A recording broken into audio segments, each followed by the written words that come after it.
For my plan for Britain is not just a plan to leave the EU, but a plan to underpinned by genuine economic and social reform, to make Britain a country that works for everyone, not just a privileged few. And a critical part of this plan is developing a modern industrial strategy that can help secure my vision of a high-skilled, high-paid Britain, where opportunity is spread across every community, not just the most prosperous areas like London and the South East. TRT World's Europe correspondent Simon McGregor-Wood joins us now live from our London studio. Hi, Simon. So it all starts here. Tell us now how this will more or less logistically unfold. Absolutely, Andrea. The phony war, as some people have been calling it, stops today as Article 50, the mechanism by which this country leaves, is finally triggered. Just a flavour, if I may, of today's British newspapers. The left of centre Guardian, pro-European. Today, Britain steps into the unknown. The right of centre Daily Mail tabloid, freedom. No surprise there on their point of view. And The Sun, the famous punchy British tabloid, making a virtue of the White Cliffs of Dover, with the headline, Dover and out.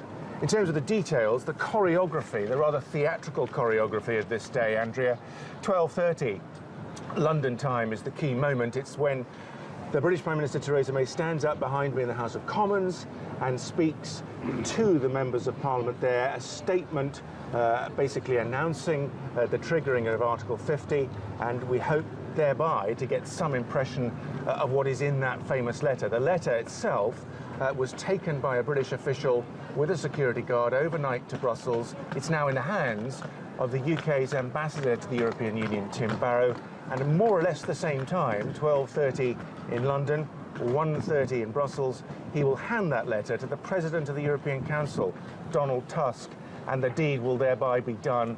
Article 50 will officially be triggered, and a few minutes after that, we expect to hear some comment from Donald Tusk acknowledging the receipt of the letter.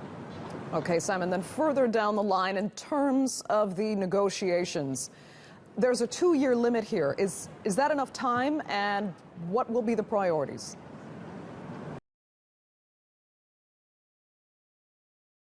Well, it's a 2-year limit, you're absolutely right, on the 29th of March 2019.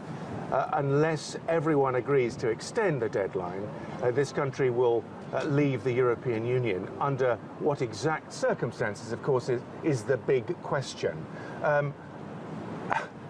Not many people you speak to believe that the terms of the divorce and the terms of the new relationship, the new trading relationship, etc., can all be worked out in that 2-year period.